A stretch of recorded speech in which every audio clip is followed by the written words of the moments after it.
अपने को प्यास लगी तो पानी भी अपने को ही, अपने को भूख लगी तो भोजन भी अपने को ही करना, अपने को खांसी चली तो खांसना भी अपने को ही।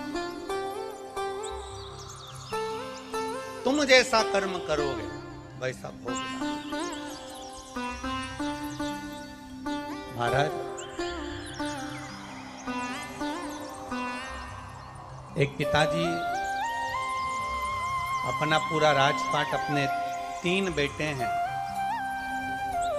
और इन 3 पुत्रों में से किसी एक को पूरा राजपाट देना, एक को राजा बनाना है, एक को पूरा राजपाट देना है। पिताजी ने मन में विचार करा कि मेरे 3 बेटे हैं और मेरे इन 3 बेटों को, मैं इन 3 पुत्रों को, इन 3 बेटों को पूरा राजपाट देना है, तो मैं कैसे प्रदान कर दूं, तीनों को मैं कैसे राजपाट दे दूं, तीनों को मैं कैसे प्रदान कर दूं।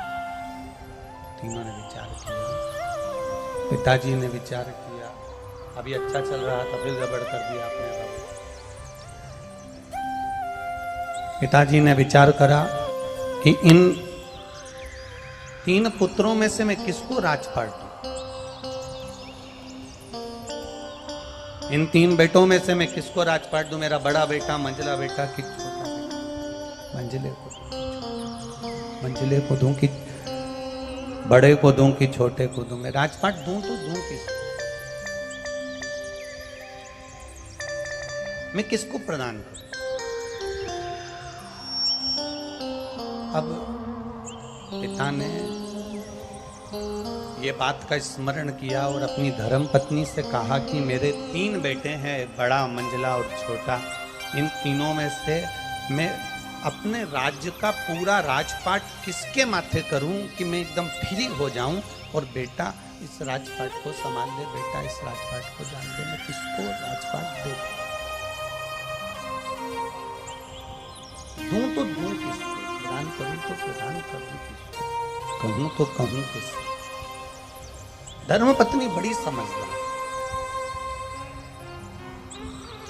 और धर्मपत्नी इतनी समझदार थी कि धर्मपत्नी ने अपने पति से कहा कि एक काम करो, ये राजपाट आप एक काम करो, अपने गुरुजी से पूछो और आप अपने गुरु के पास जाओ, अपने गुरुजी के पास जाकर विनय करो, निवेदन करो और उनसे पूछो कि ये मैं राजपाट बड़े बेटों को दूं, मंझले बेटे को दूं कि छोटे बेटे को।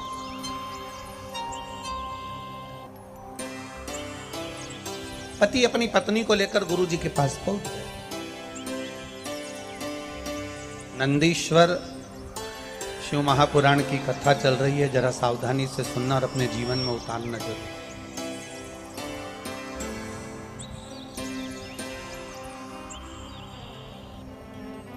जितने लोग खड़े हैं उनसे निवेदन है, जहां जगह मिल जाए वहां बैठ जाओ। कल हमने जजमान परिवार को भी बोला था, कार्यकर्ताओं को भी बोला था कि पंडाल बढ़ा देना, पर पंडाल नहीं बढ़ा, उसके लिए हम क्षमा मांगते हैं आप लोगों से। हम क्षमा मांगते हैं कि आपका पंडाल नहीं बढ़ा, उसके लिए हम इस व्यासपीठ से क्षमा मांगते हैं कि आप लोगों के बैठने की व्यवस्था नहीं कर पाए।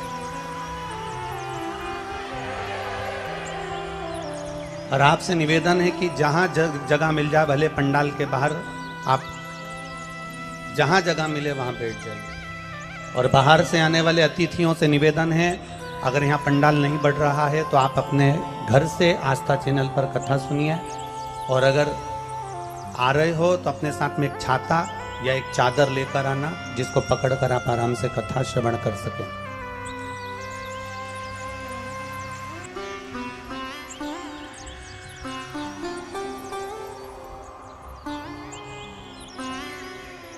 और आगे भी जितनी कथाएं हैं लाइन से, उनसे निवेदन है आप लोग अगर भक्तों के बैठने की व्यवस्था कर सकें, छांव कर सकें तो कथाओं को करवाइए, वरना कथाएं कैंसिल कर सकते हो। निवेदन है आपसे। अगर भक्त धूप में खड़े रहें और उनकी व्यवस्था नहीं हो सके तो ऐसी कथा करने से कोई लाभ नहीं है।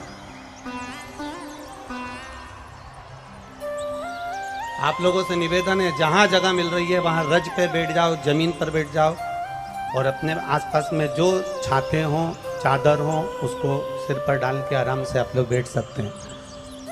हर हर बोल बम का नारा है।